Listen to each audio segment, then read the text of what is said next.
En temps de confusion et d'inquiétude spirituelle, quand la tradition est remise en question et que les fondements mêmes de la foi semblent vaciller, une seule voix peut raviver l'espoir.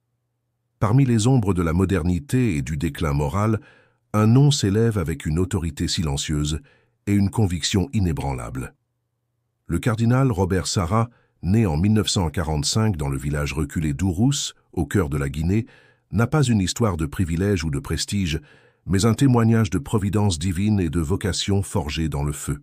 Depuis ses humbles débuts, il n'est pas apparu comme le produit d'une ambition mondaine, mais comme un serviteur façonné par le sacrifice, la souffrance et la prière silencieuse.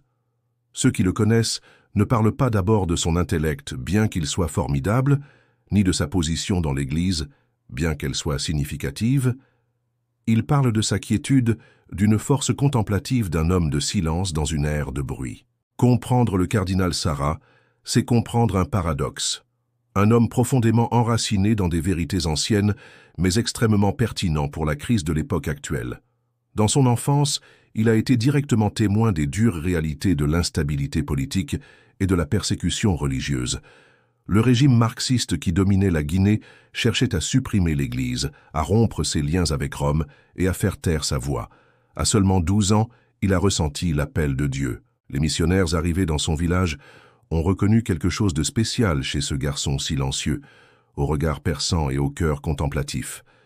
On lui a offert l'opportunité d'étudier pour la prêtrise, un chemin qui l'éloignerait des sentiers poussiéreux d'Ourous vers le cœur du monde catholique. Ordonné prêtre à 24 ans, Sarah est retourné dans une patrie plongée dans l'instabilité politique et l'hostilité envers le christianisme. En tant que curé puis plus tard comme évêque, il est resté ferme face à un régime qui exigeait des compromis. Il a refusé de permettre que l'Église devienne un outil de l'État, prêchant l'Évangile avec clarté et conviction, même lorsque cela faisait de lui une cible. En 1979, à seulement 34 ans, il a été nommé archevêque de Conakry par le pape Jean-Paul II, devenant ainsi le plus jeune archevêque du monde à cette époque. Sarah a assumé la direction d'une église souffrante avec gravité et grâce, sans être ébloui par son titre. Sa consécration en décembre de cette année-là lui a valu le surnom d'évêque bébé. Ce qui le distinguait n'était pas seulement sa résistance à la pression politique, mais sa fidélité à la tradition catholique. Même lorsque de nombreuses voix au sein de l'Église appelaient à la modernisation, Sarah est restée ferme dans les enseignements intemporels du magistère. L'innovation pour elle-même ne l'intéressait pas.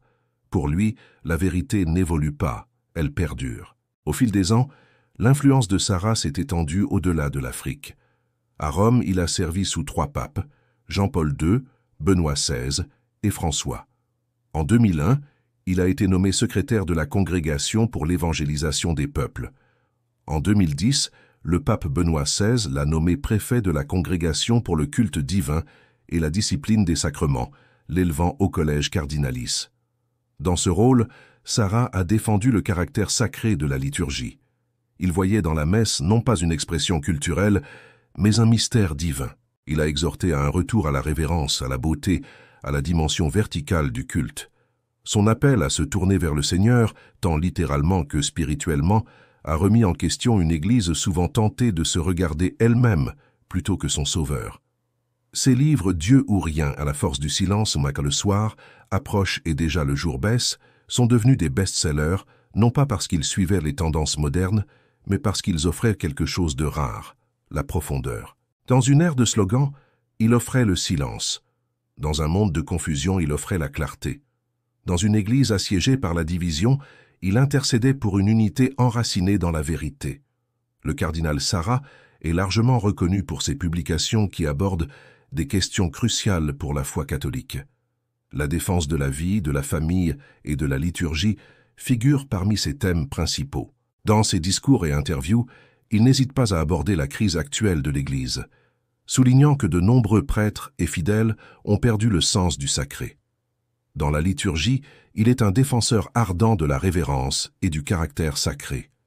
Il souligne que la liturgie doit être un moment de rencontre profonde avec Dieu, loin des distractions modernes. C'est précisément le rôle de la liturgie, adorer Dieu et communiquer la grâce divine aux âmes, affirme-t-il, ajoutant que, quand la liturgie est malade, toute l'Église est en danger car sa relation avec Dieu n'est pas seulement affaiblie mais profondément endommagée. Sarah souligne la nécessité du silence et de la révérence dans l'adoration. Dans son livre « La force du silence », il défend le silence comme moyen de trouver Dieu et de cultiver une spiritualité profonde. Sa façon de célébrer la messe, marquée par une telle révérence et attention au silence, sert d'exemple aux fidèles.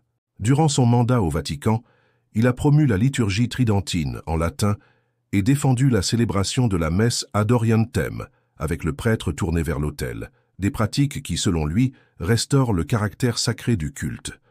Dans ses livres, il critique le sécularisme et le relativisme, soulignant la nécessité de recentrer la foi sur Dieu et la tradition. Ses positions fermes sur les questions morales attirent également l'attention. Opposition au mariage homosexuel, rejet de l'idéologie du genre et défense intransigeante de la vie depuis la conception.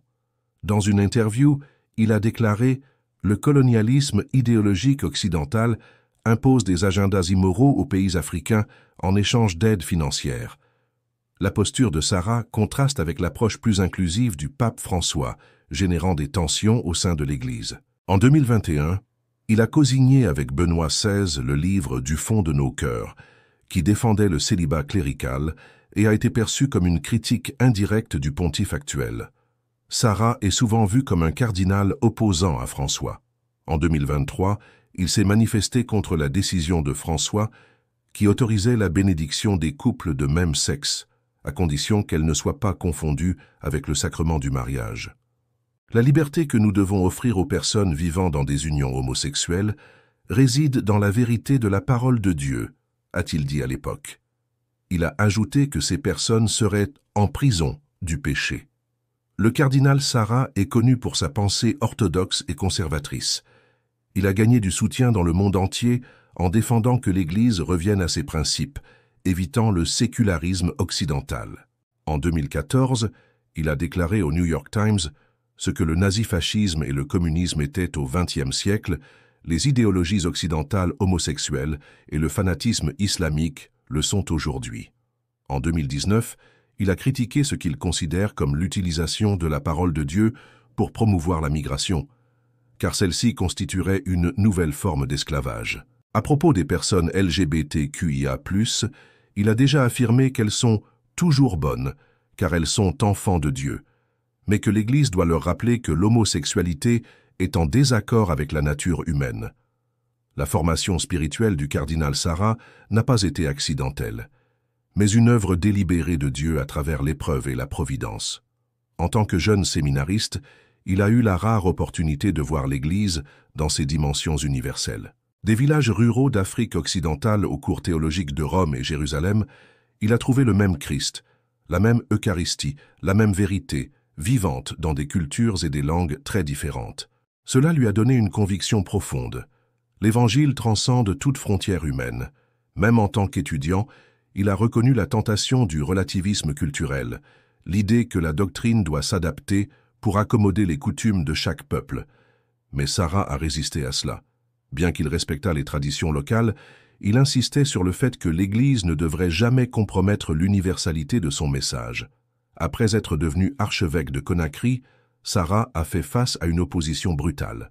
Le gouvernement, imprégné d'idéologie marxiste, cherchait à écraser toute expression religieuse. Des églises ont été fermées, le clergé surveillé. La foi était vue comme subversive, mais Sarah n'a ni fui ni gardé le silence. Il a confronté la dictature, non avec violence mais avec la vérité. C'est durant ces années que son cœur pastoral est devenu plus évident. Il ne prêchait pas seulement depuis la chair. Il écoutait, visitait les foyers, priait avec les mourants, partageait les fardeaux des pauvres. Il croyait qu'un pasteur devait sentir ses brebis, comme le dirait plus tard le pape François. Mais il croyait aussi que le pasteur devait les guider vers des pâturages plus élevés, vers la sainteté. Finalement, sa fidélité n'est pas passée inaperçue à Rome. En tant que secrétaire pour l'évangélisation des peuples, il a voyagé à travers le monde, encourageant les missionnaires, défendant les chrétiens persécutés et exhortant les évêques à se rappeler leur mission principale, sauver les âmes. Il a mis en garde contre la transformation de l'Église en une ONG sociale. Nourrir l'affamé était nécessaire, disait-il, mais nourrir l'âme est urgent. En tant que préfet de la congrégation pour le culte divin, l'influence de Sarah s'est approfondie. Dans ce rôle, il est devenu gardien du sacré. Il a demandé révérence, silence, beauté. Il a promu la célébration de la messe ad orientem, regardant vers le Seigneur comme signe de l'orientation collective de l'Église vers le Christ. Il a souligné l'acte de s'agenouiller pendant la communion, non comme rigidité, mais comme acte d'humilité devant la présence réelle. Ces positions ont généré des débats. Certains l'ont accusé d'essayer de défaire le Concile Vatican II, mais Sarah n'a jamais rejeté le Concile, il a rejeté sa distorsion. Il a soutenu que la vraie réforme n'est pas une rupture, mais une redécouverte, que Vatican II doit être lu en continuité avec toute la tradition de l'Église, non comme une licence pour l'expérimentation. À travers ses écrits et discours, il a tracé une vision de renouvellement basée sur la fidélité, non sur la nouveauté. Et lentement, en silence, un mouvement a commencé. Dans le monde entier, des paroisses ont commencé à retrouver la beauté du culte sacré. Des séminaires ont révisé la signification de la formation liturgique. De jeunes prêtres et religieux ont accouru vers ces paroles en quête d'orientation. Sarah n'est pas neutre, n'est pas ambiguë, et dans le monde actuel, la clarté est radicale.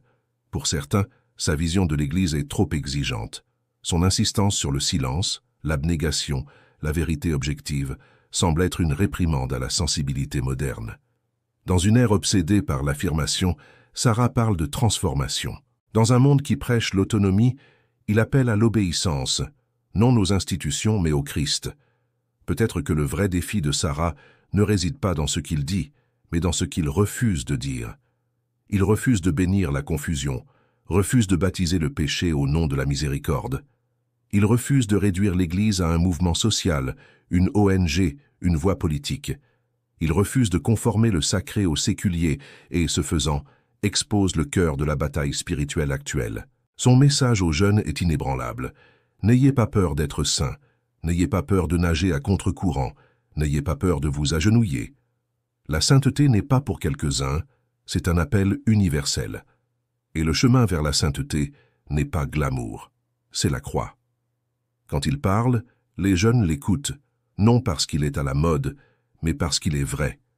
Sarah parle avec la voix d'un prophète, non pour prédire l'avenir, mais pour proclamer l'Éternel, non pour adapter l'Évangile au temps, mais pour rappeler les temps à l'Évangile. Dans une Église souvent divisée par des guerres idéologiques, sa fidélité transcende les factions.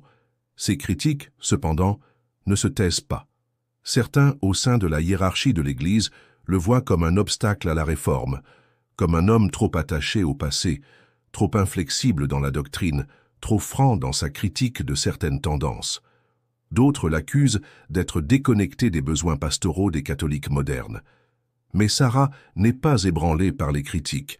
Il les accueille favorablement. « Si le monde me loue, a-t-il dit une fois, alors je ne prêche pas l'évangile de Jésus-Christ. Il ne mesure pas son ministère avec des indices d'approbation. Il le mesure par sa fidélité à la vérité. Il a maintenu une opposition respectueuse, mais ferme, aux tendances qui cherchent à diluer l'enseignement de l'Église sur le mariage, la sexualité et la nature du péché.